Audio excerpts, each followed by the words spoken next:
Good morning, Chairman. We are ready to begin.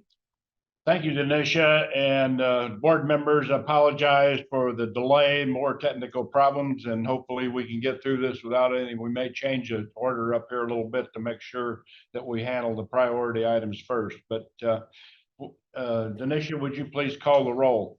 Yes, Chairman. I'll begin with Norman Boyd. Here. Russell Crutchfield. Here. Cynthia I'm here. Here. Roger Folsom. Here. David Cruz. Here. Anthony Williamson. Here. Nelva Lee. Here. Shane Mobley. Here. Robert Coles. Here. Chairman, that concludes my roll call.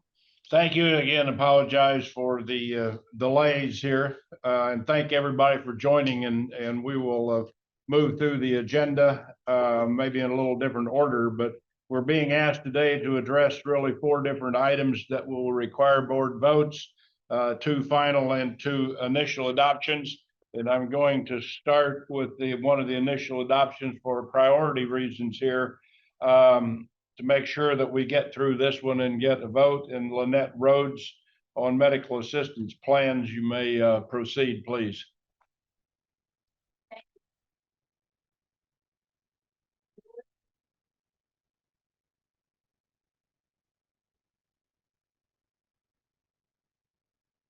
Just one moment.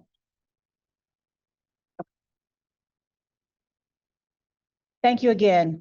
Pending approval from the DCH board and the Centers for Medicare and Medicaid Services, the department is proposing to amend its Planning for Healthy Babies 1115 demonstration waiver to allow the state to reimburse legally responsible individuals, including legally responsible caregivers, for the provision of medically necessary personal care services to children under age 21 enrolled in the Georgia Pediatric Program.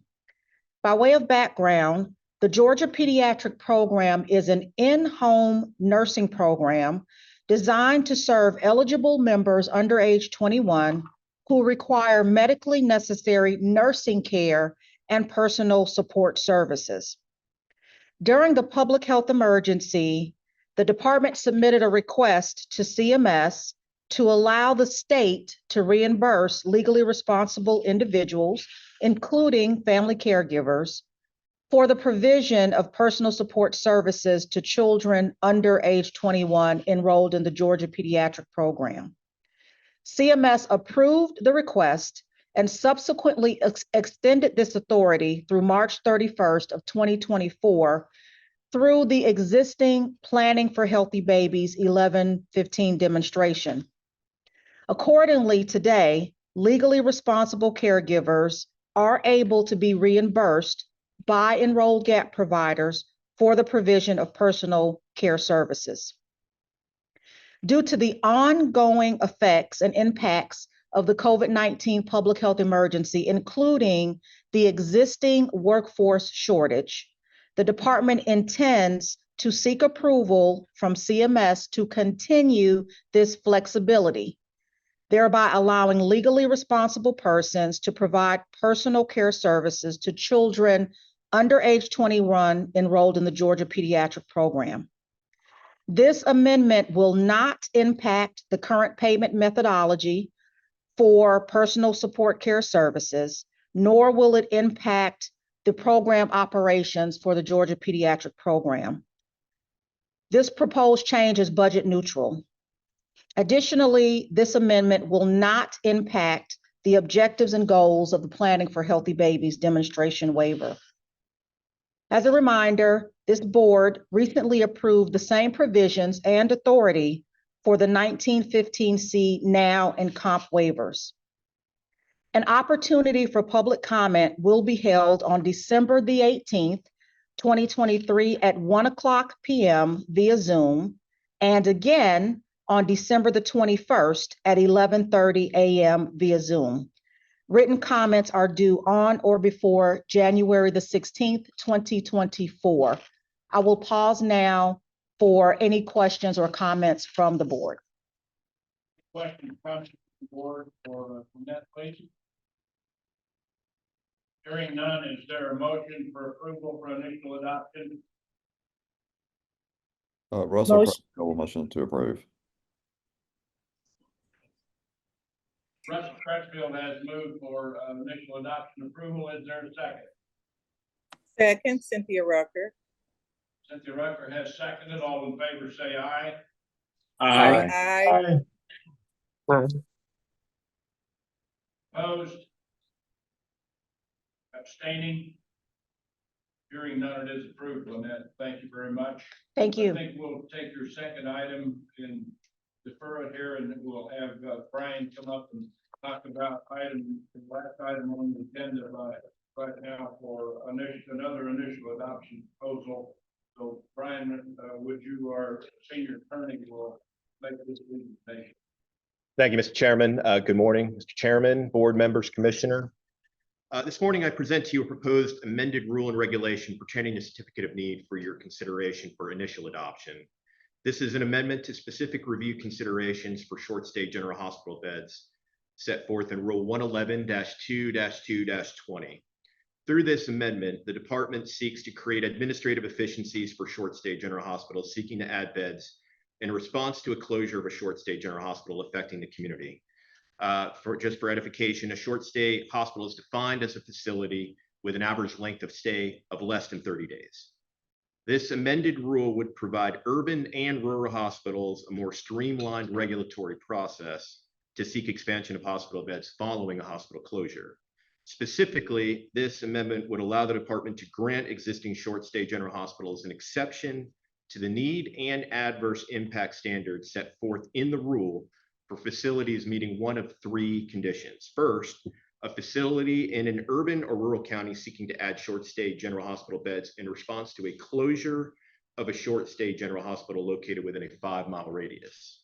Second, a facility in a rural county seeking to add short-stay general hospital beds in response to a closure of a short-stay general hospital located in the same rural county or a contiguous county. And then finally, a facility in an urban county seeking to add short-stay general hospital beds in response to a closure of a short-stay general hospital located in a contiguous rural county. To qualify for this exception, the existing hospital must demonstrate that it will serve substantially the same patient population based upon patient origin and payer mix data as the closed hospital, to be determined in the sole discretion of DCH. The expansion may be up for 20% of capacity of the applicant hospital, and the application for a certificate of need under this exception must be filed no more than 18 months after the closure of a short-stay general hospital. Additionally, this exception may be requested by an applicant only one time in response to a closure of a particular hospital, unless the applicant provides written justification in support of a second request that again is granted and reviewed by the department in its sole discretion, if such justification was submitted within no more than an 18-month timeline after the closure of the hospital. An opportunity for public comment will be held on January the 10th, 2024 at 2 p.m. via Zoom, and the agency will also accept written comments submitted on or before January the 12th, 2024 at 5 p.m. Mr. Chairman, board, I respectfully request your favorable consideration of this amended rule for initial adoption, and I am happy to answer any questions you may have. Thank you. Questions, comments from the board, please? Hearing none. As I understand it, Brian, what we're doing here is removing some regulations that will improve the timeliness of when the neighboring hospitals may pick up some of this area and patients in those affected areas from closures. Is that correct, bottom line? Very much so, Mr. Chairman. I mean, this gets directly to the issue of ensuring that we have adequate capacity in communities for patients in the event of a hospital closure in both urban and rural communities. Thank you, Brian. No other questions, comments? Hearing none, is there a motion for approval for initial adoption? Roger Folsom, Shane motion Mobley, for yeah, okay. initial adoption. Folsom has made the motion for adoption approval, initial adoption approval. Is there a second? Shane Mobley seconds. Shane Mobley has seconded that motion. All in favor, say aye. Aye. Aye. Opposed? Abstaining? Hearing none, it is approved. Thank you. Brian. Thank you, very Mr. much. Chairman. Let's move back to, under Lynette. Lynette Rhodes' proposal under medical assistance plans for the, this is for final adoption consideration. Thank you, Chairman. So pending approval from the DCH board, we're seeking final adoption and approval to increase the reimbursement rate for emergency medical services, ambulance treatment without transport. The rate increase will move from $30 to $753.35. Just as a reminder to the board, treatment without transport services include the assessment, treatment, and pharmaceutical intervention by advanced level EMS personnel. This proposed rate increase takes into account the direct care and labor provided by emergency medical technicians and paramedics, which on average takes approximately 45 minutes on site, travel time to the location of the member, administrative costs, telehealth services with a physician, and on-call emergency department physician consultations. Treatment without transport services will help to reduce the use of emergency departments and to reduce high wait times and overcrowding. An opportunity for public comment was held on November the 16th, 2023 at 1:00 p.m. Written comments were due on or before November the 23rd. We received a total of 8 comments. One was received orally, and that was from Conrad T. Kearns, paramedic and chief EMS officer with Chatham Emergency Services. We received 7 written comments, one from Carrie F. Conley, general counsel and executive vice president with the Georgia Hospital Association. Again, Conrad T. Kearns did submit a written response as well. He is the paramedic and chief EMS officer with Chatham Emergency Services. Kimberly Littleton responded in writing. She is the executive director with the Georgia EMS Association. Peter E. Quinones, president of the Georgia Ambulance Providers Association, and the president and CEO of Metro Atlanta Ambulance Service. We received a response from Terrence Ramatar, regional director with American Medical Response. And finally, written comment was received from Stephen Vincent, who was the vice president of Virtual Health Priority on Demand. As a summary, all commenters were in full support of the proposed rate increase. They noted that this increase will support increased access to medical services for Medicaid and Peach Care for Kids members without the need to transport the individual to a healthcare facility. Additionally, commenters noted that this model aligns with the evolving landscape of telehealth services and acknowledges the unique capabilities of EMS providers in delivering life-saving interventions. In response, the department thanks the commenters for their written comments and support. I will pause now for any comments from the board. Any comments or questions from the board, please? This is, Mr. Chairman, this is David Cruz. Just wanted to, it may have been explained and I missed it, but so why are a decrease in the total funds if we got an increase here in a rate? Yes, I think he's asking, why is it ultimately a savings to the state? Am I interpreting your question correctly? Correct. In essence, yes. because it will result in a decrease in utilization of services in the ED.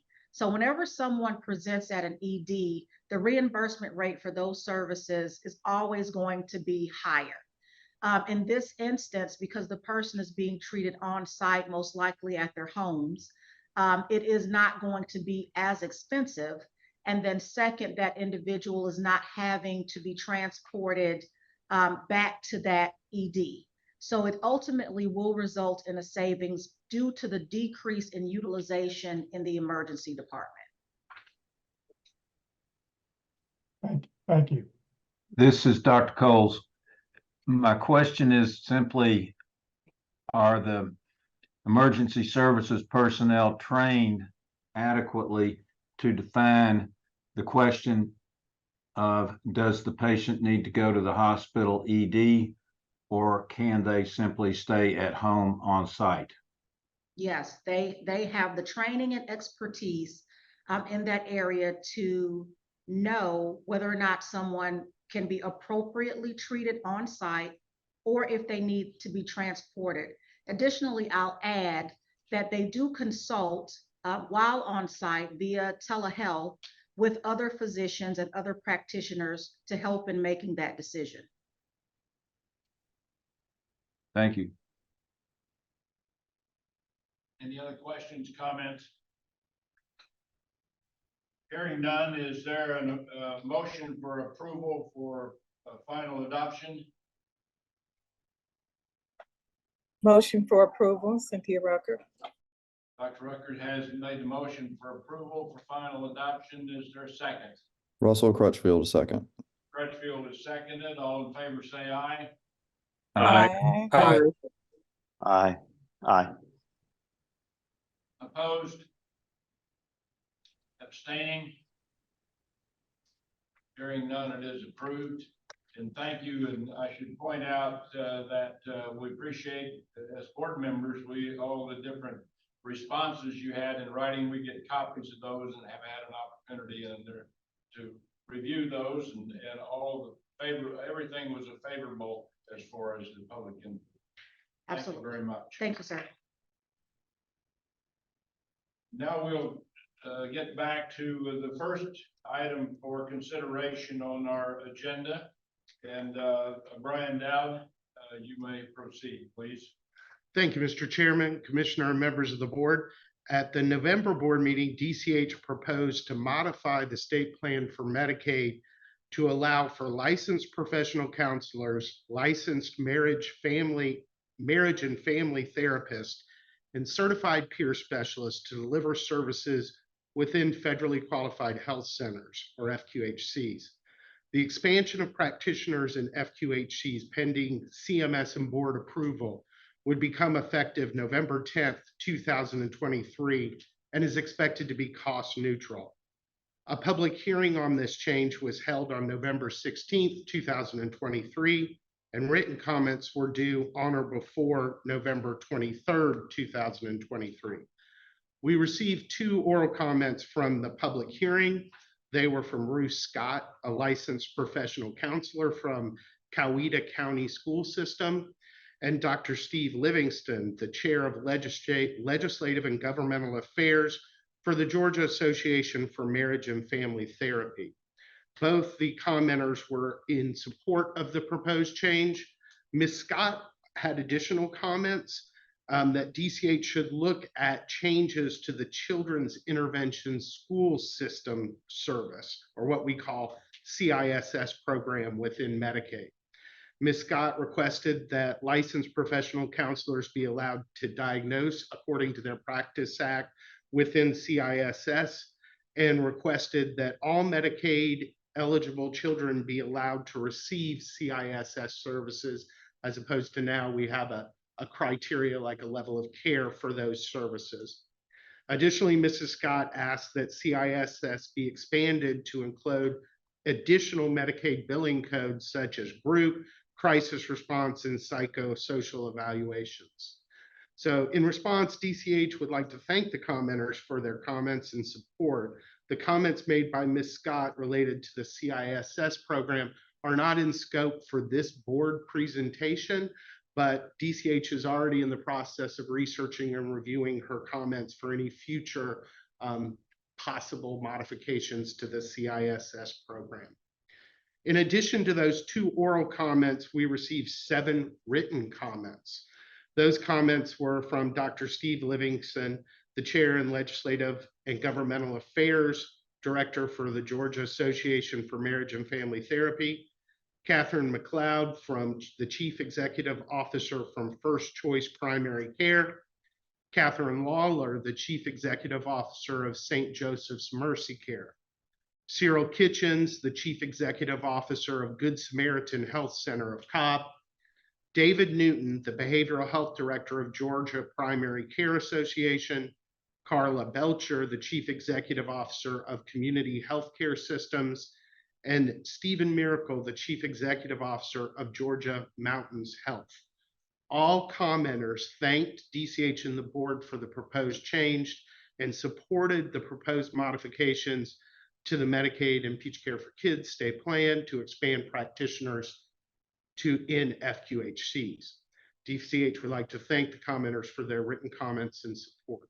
I'll pause now for any questions and will respectfully request final adoption of the proposed change to practitioner types in federally qualified health centers.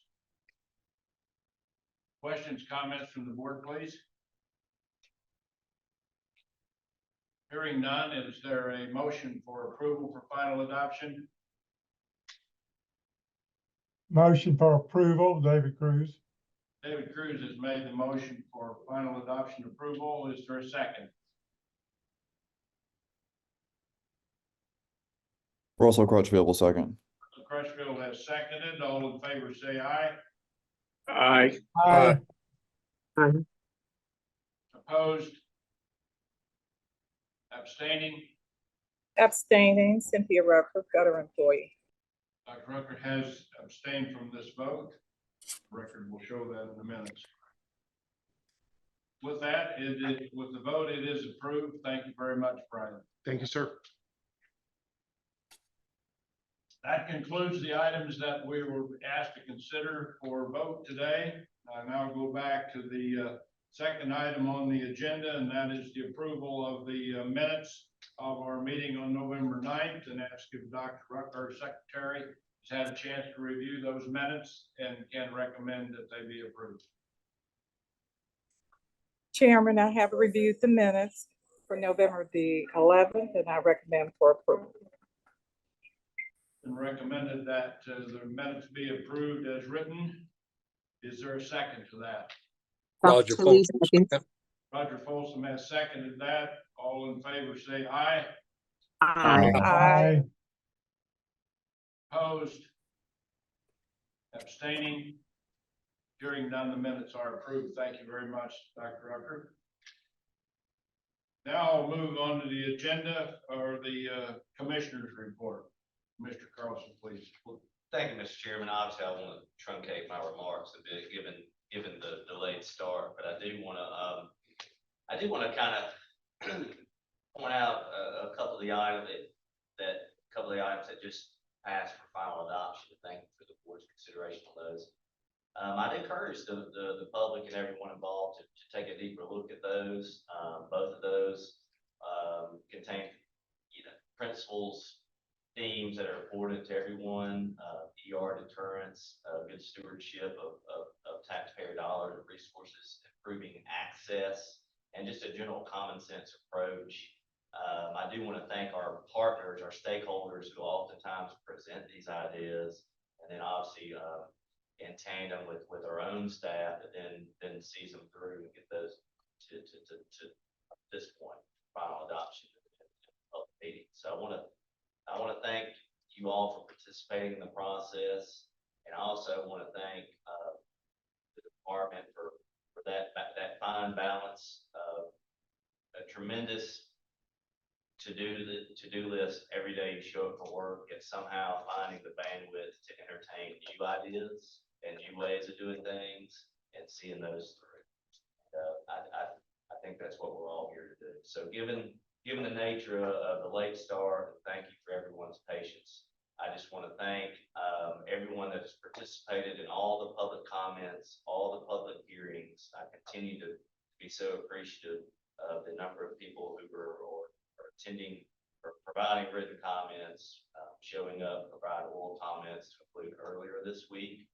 Last week we hosted a forum, and when I was reviewing the minutes from last month, I saw items such as 360 questions submitted in a public forum for the CMO RFP.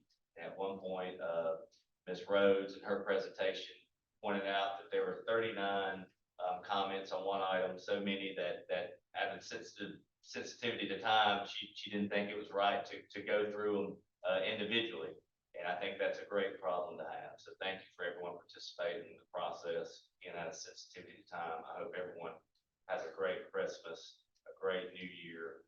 We obviously have a lot that we're looking forward to with the session, and appreciate all the House and Senate study committees that are wrapping up, special committees that are wrapping up. Please know that the department is thoroughly prepared itself, looking at those recommendations to make sure that we're educated and ready to engage and play our part in the dialogue come January. So thank you to the board for their participation and their patience with us. Mr. Chairman, I'll hand over the back to you. Thank you. Thank you, Commissioner. Thank you very much. Are there any comments or questions for the Commissioner, please?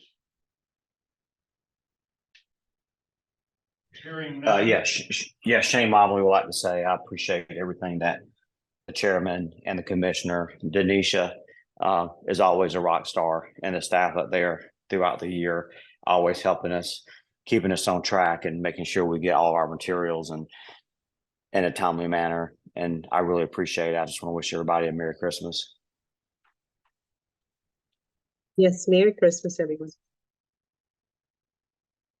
Denisha comments in a big way. A cool hand at the wheel on so many occasions.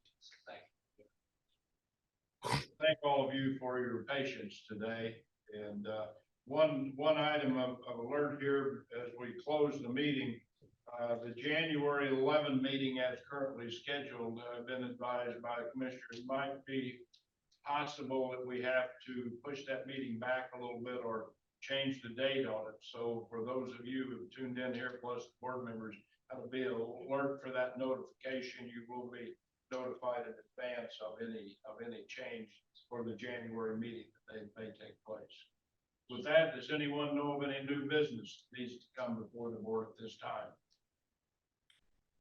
Hearing none, we will adjourn the meeting, and I will add my Merry Christmas to everyone and Happy New Year. See you next year.